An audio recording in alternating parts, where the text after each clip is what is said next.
السلام علیکم دوستوں، آج ہم بات کرنے والے ہیں ایک بہت ہی امپورٹنٹ ٹاپک کے بارے میں، یعنی کہ ایک بہت بڑی بریکنگ سچویشن کے بارے میں، ایران اور امریکہ کے درمیان چلنے والی وار کے بارے میں۔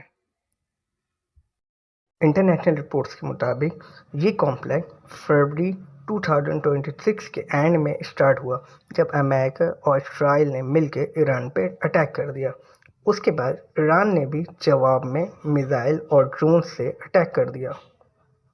کیا ہو رہا ہے آپ کے خیال میں ان دونوں کنٹریز کے درمیان؟ تو معاملہ یہ ہے کہ ابھی سچویشن کافی سیریس ہو چکی ہے۔ امریکہ اور ایران نے ہزاروں میزائل ایک دوسرے پہ ٹارگٹ کر دی ہیں، اور اس کے علاوہ ایروپلینز اور فائٹر جیٹ سے بھی ان کے اوپر اسٹرائک کیا جا رہا ہے۔ ایران نے ڈرونز اور میزائلز کے تھرو مڈل ایسٹ کی کنٹریز کو زیادہ اٹیک کیا، جس کی وجہ سے آئل پرائسز بھی کافی ہائی جا رہے ہیں، اور ان فیوچر بھی توقع یہی ہے کہ آئل پرائسز مزید انکریز ہوں گے۔ اس کی وجہ یہ ہے کہ ایران نے جو میزائلز وغیرہ فائر کیے ہیں، وہ آئل ریفائنریز کو بھی انہوں نے کافی ڈیمیج کیا ہے۔